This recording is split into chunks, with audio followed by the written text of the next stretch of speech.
medar deui, ngahanca deui, tur ngahibur deui wargi Dahlia. Dina radiona sewang-sewangan, kupidangan, dongeng Sunda ti Dahlia. Anu dijomantarakeun tiga lura, 101,5 FM, Radio Dahlia. Dina jejer carios. Si Konceleng. Wilujeng ngadangukeun.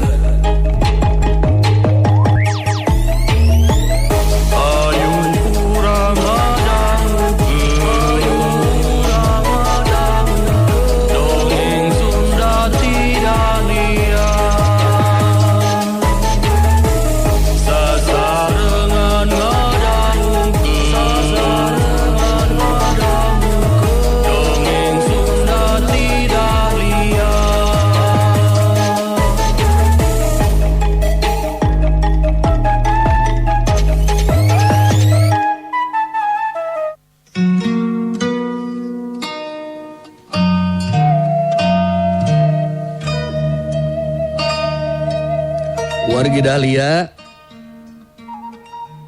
Nilamsari anu nepangan ka Laraswati aya hal anu sejadi dugikeun oge nyamunikeun maksud anu tangtu kinten-kinten naon anu sejadi gedugikeun ka Laraswati sareng maksud naon anu disidem ku Nilamsari. Urang lajengkeun serial Si Konceleng Manjing Karengkeng karya Bagus Sarasvati.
Wargi Dahlia Nilamsari netep ka Laraswati kalayan tina sela-sela juru biwirna bibir panona katingali aya anu ngalembereh mapai pipina. Si panon kasedih anu kajurungku maksud anu tangtu dina hate Nilamsari. Teu lila Nilamsari terus nyarita deui. Sorana dumareuda gambaran tina kaayaan hatena anu ngemu rasa nelangsa.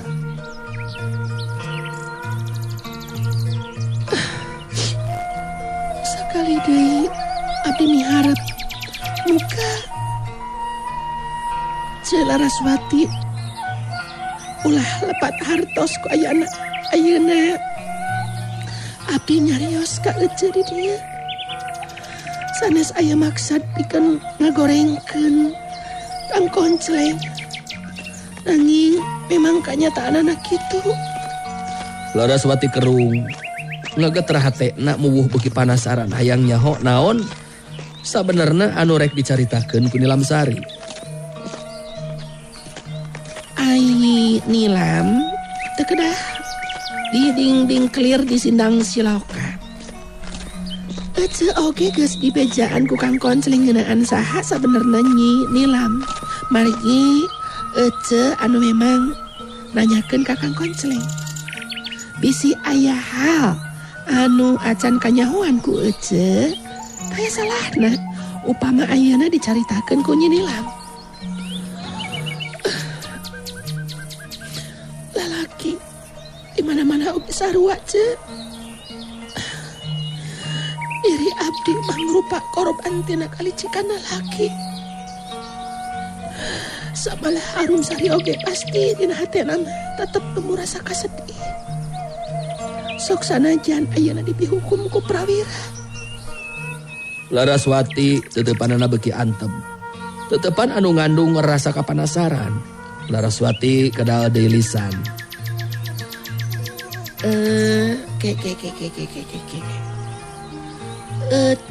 Tacan ngarti ieu teh kana maksud caritaan ayeuna nilam. Coba jelaskeun supaya Ece bisa ngarti kana naon anu dilisankeun ku ayeuna nilam ayeuna. Upami ku abdi diuar diterangkeun anu sabenerna. Memang moal percaya ce. Margi Kang Konseleng memang moal rangkeun ngeunaan ieu masalah. Margi di mana-mana oge lalaki masami. Ari ngeunaan rahasia kagorenganana mah tara dicaritakeun. Abdi oge Arum Sari terus terang kawilang awewe anu caket ka Kang Konseleng. Tapi memang sasaha oge moal aya nu nyangka. Kang Konseleng anu dipihormat dipuja ku balarea boga lambaran kahirupan anu nyata nganyerikeun hate dua awewe. Eta awewe anu jadi korban. Salila ieu abdi nganyerikeun hate dua awewe. Eta awewe anu jadi korban teh ukur bisa ngemu kasedih jeung kadalangsaan. Sabab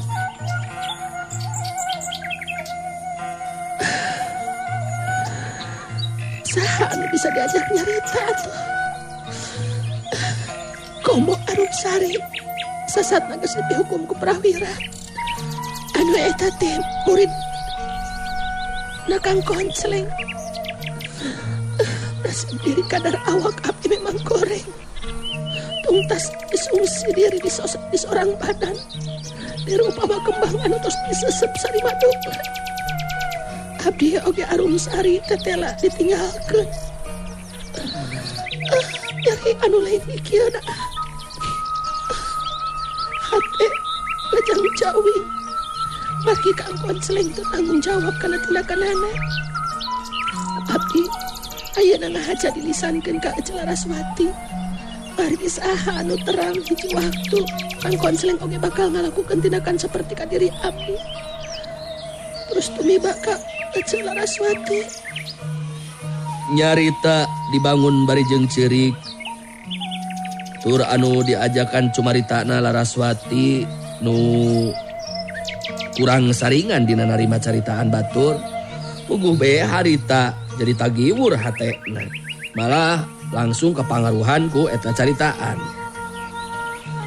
Dibarung ku hate anu tagiwur. Laraswati nyekelan deungeun Nilam Sari bari terus nyarita. Sorana ngageleter. Jadi Nyi Nilam oge Arum Sari kawilang awewe anu geus jadi korban tindakan Kang Konseleng.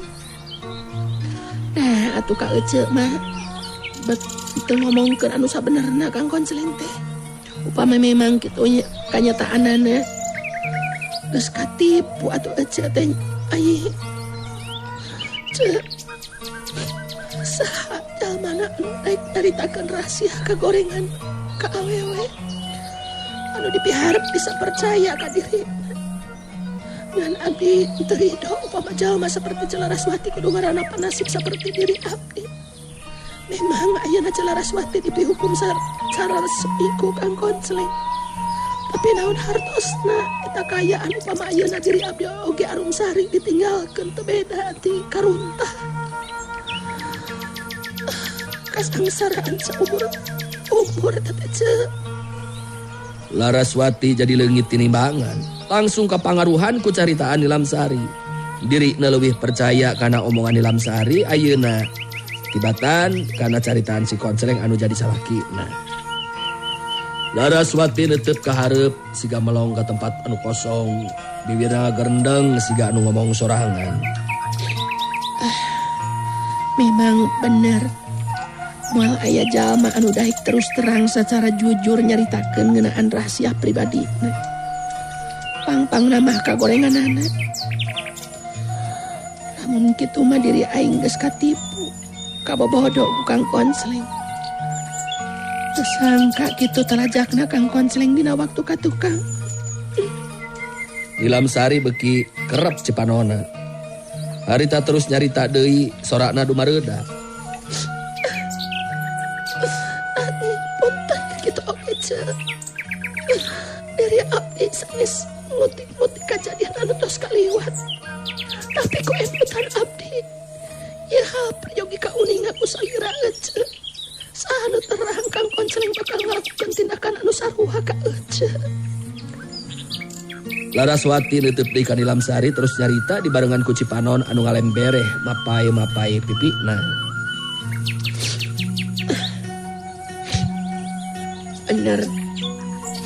Benar katipu kayak kieu mah.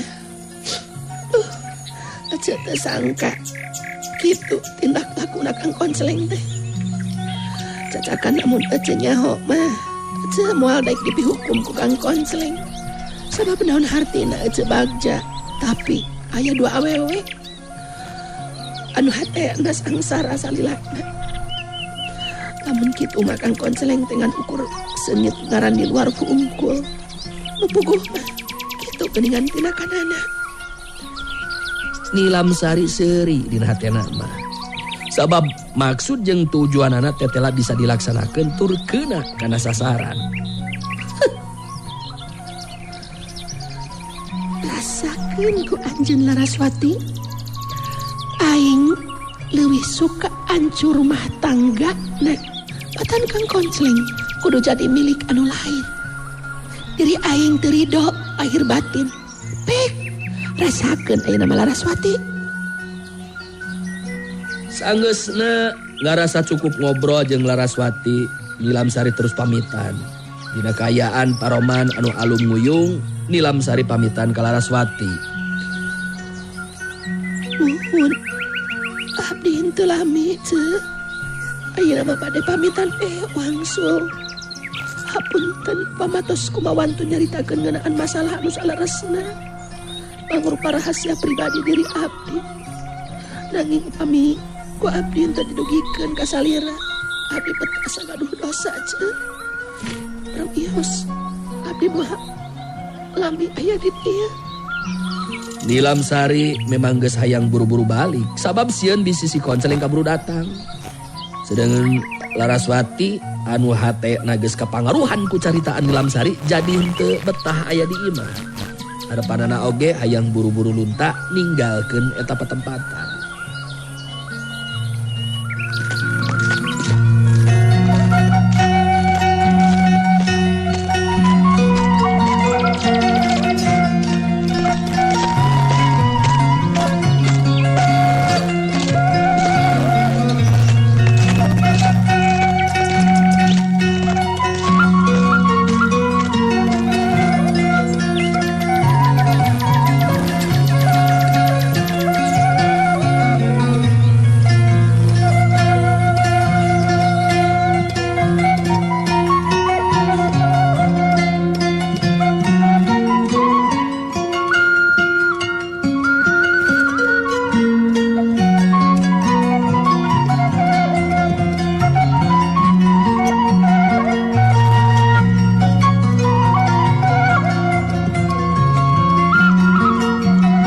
Wargi Dahlia caturkeun si Konsleng anu datang ka Pasari Karenceng. Suwung Nilam Sari eueuh ngan harita kadatanganana ditarima ku Mang Ajun. Anjak kalpi sanjang Konsleng. Pugo nyimas Nilam Sari teh tadi suki-sukene miang. Maksudna marek anjang sono ka Jang Konsleng. Hari ayeuna Jang Konsleng ka dieu nya atuh pasaling singan meureundan.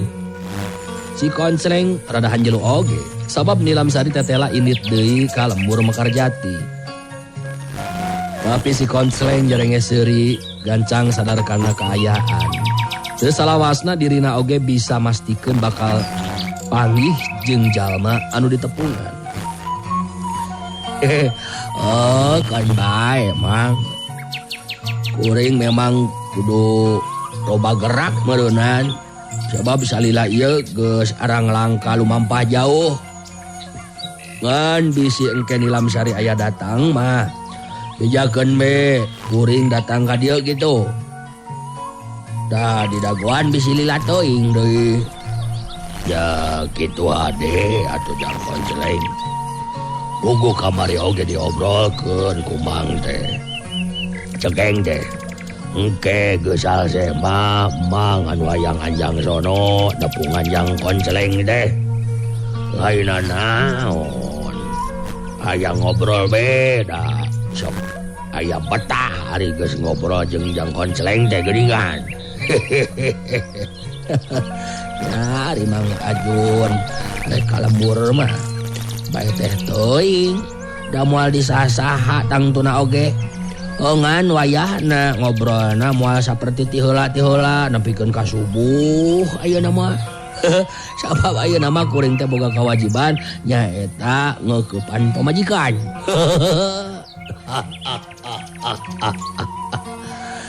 Lebah dinya Mamang oge ngarti Jang Konceleng. Ya ari pokona Mamang teh boga pikiran sanajan di Pasir Karenceng jeung di Lembur Mekarjati teh kawilang anggang upama ngukur jarak mah. Tapi ulah kehalangan ku jarak maksud Mang mah. Aya paribasana sanajan lahir panggang hari batin mah tetep babarengan. Ya nuhun be ai kitu Mamang. Anu harti diantara urang teh nganteng ngerasa kaduluran. Ari pokona mah Mang Ajun upama ka ditu tangtu bakal ditarima kalawan daria. Nah kitu be atuh Mang Ajunnya. Ayeuna kuring rek pamitan yo. Si Konceleng memang teu lila aya di Pasir Karenceng. Sedengkeun di Lembur Mekarjati Nilam Sari oge geus indit pamitan. Tinggal Laraswati anu teu puguh rarasaan. Tumuwuh rasa kaduhung dina hatena sabab gancang teuing nangtukeun sikep mangsa hirup babarengan jeung lalaki anu ngaran si Konceleng.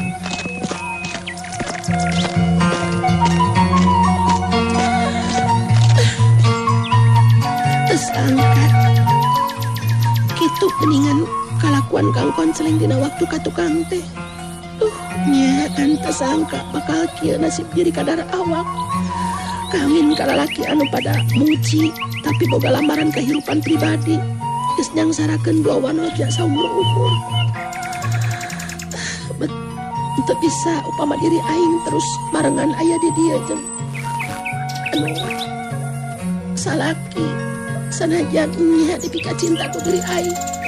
Tapi naon hartina rasa kacinta upama diri aing geus nyaho saha sabenerna Kang Konceleng. Lebih hade diri aing luntak ninggalkeun dia patempatan. Kitu diantarana eusi hate Laraswati dina waktu harita.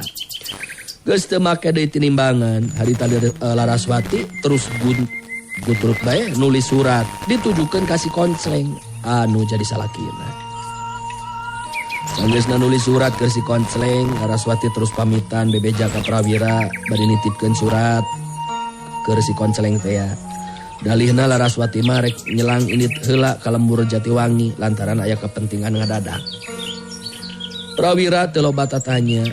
Ngan sanggeusna Laraswati indit harita Prawira panasaran terus maca eusi surat ti Laraswati teh.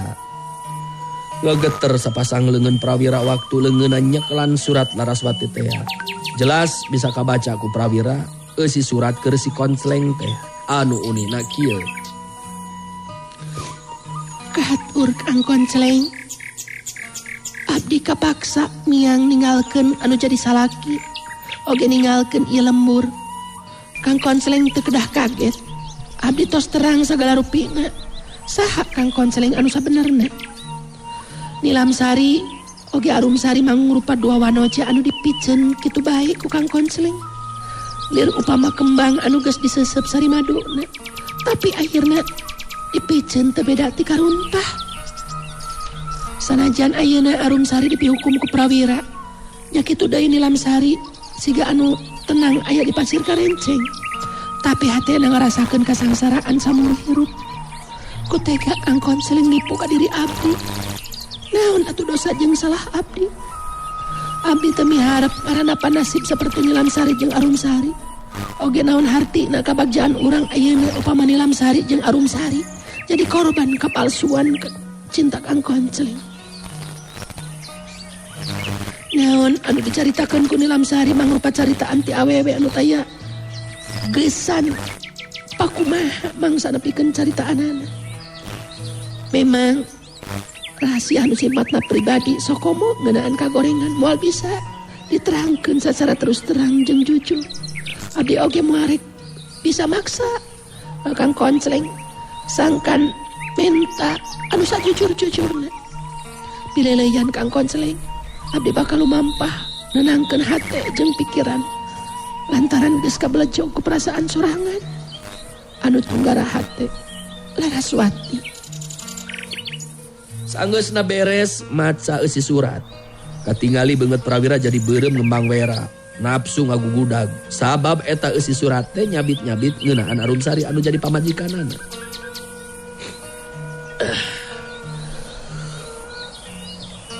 Anak kitu mah Kang Konseling teh geus ngalajokeun ka diri aing. Ngadu-ngadu ka Arumsari anu sok padahal mah geus kasorang dirina. Aing oge bener-bener bodoh jeung belegu padahal geus diomongkeun ku manehna oge yen Arumsari teh kungsi rerejengan cukup lila. Teu sangka ega anu jadi guru ngabobodo anu jadi muridna. Nu kieu mah nu ngaran si Konseling teh ngan ukur alus jeung seungit kaluar wungkul. Puguh sacara pribadi mah ngaruksak awewe geuningan. Beuteus suka aing oge dihina saperti kieu mah.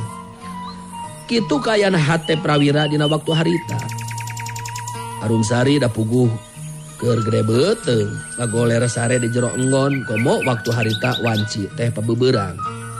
Prawira terus nepungan Ambuna Wangsi anu jadi indungna anu aya di tengah imah. Ningali pamulu Prawira bangun anu alum jeung siga anu keur ngemu ka amek. Ambuna Wangsi jadi panasaran. Gancang harita tumanya.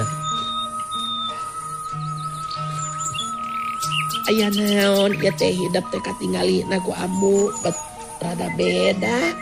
Siga anu ngemu ka ambak geuningan. Aya naon Prawira? Wayahna ari keur gede beuteung mah pamajikan pamajikan hidup emang sok rada ngedul jeung kalas loba sare ya wayahna we. Prawira neuteub seukeut kanu jadi indungna, teu lila terus nyarita. Abdi nyaan asa kabobodo jeung asa katipu ambu. Sabab ku teu nyangka Kang Konseling teh boga rahasia pribadi anu teu dicaritakeun ka urang. Memang Kang Konseling oge jalma biasa anu teu leupas tina kasalahan. Ngan satadina abdi memang teu nyangka upama kitu kaayaanana anu sabenerna. Pamasuknya ho ti bareto abdi teu hayang make jeung guguru ka jalma saperti si Konseling. Ambuna Wangsi kerung lantaran kaget. Sikap jeung caritaan Prawira anu jadi anakna jelas ambekeun ka si Konseling. Kaheula ieu teh ieu Prawira Ambu acan ngarti kana maksud caritaan hidup ieu. Bet jadi ambek ka guru hidup geuningan. Aya naon ieu teh? Ambu supados langkung jelas langkung saya ieu nama mangga aos ku ambu ieu serat ti Laraswati keur Kang Konseling. Cara ambu maca ieu surat tangtu bakal ngarti naon sabenerna maksud caritaan abdi lembe. Ambuna Wangsi terus maca surat ti Laraswati teh keur si Konseling anu dititipkeun ka Prawira. Puguh be Ambuna Wangsi oge kaget anu lain dikieuna maca eta eusi surat. Ambuna Wangsi silih teuteub jeung Prawira. Meunang sajongjongan mah teu bisa nyarita naon-naon. Rupa-rupa perasaan gumulung ngajadi hiji susah ngagambarkeun ku caritaan. Prawira ngarenghap narik napas panjang harita terus nyarita. Jadi jelas ambu lambaran kahirupan si konceleng teh gitu geningan. Terus terang abdi mah asa dijejak sirah ieu mah. Sanajatnya abdi narima pangarti jeung diturunkan ilmu ku manehna. Tapi abdi nyaho di pangehna kene upamanya nyaho mah boga rahasia kahirupan seperti kitu. Abdi leuwih hade. Teu bisa kana ilmu bela diri. Bener-bener ngan ukur seungit dulu luar hungkul geningan anu ngaran si konceleng teh. Nya nah atuh kunaonnya jang jang konceleng teh jeung bet kakara kabuka ayeuna eta rahasia teh. Ari ambu mah bet asa kurang percaya upama jang konceleng boga kitu kalakuan. Abdi mah jelas percaya ambu. Jadi memang bener sakumaha anu ditulis ku Laraswati. Rahasia pribadi Kang Konceleng anu sok omo sifatna kagorengan pribadi. Geus tangtu moal dibolekerkeun kanu sejen. Di mana atuh aya bangsat anu bakal ngaku. Mangga be emutan ku ambu. Ngan satadina be abdi mah upama terang ti baheula kieu mah kieu modalna si Konceleng. Abdi moal make jeung guru ilmu sagala rupa. Ambu Nawangsi ngarenghap narik napas panjang. Bet aya deui masalah anyar. Malah Ambu Nawangsi oge bet sarua deui kapangaruhan ku eusi eta surat jeung sikap anu jadi anakna.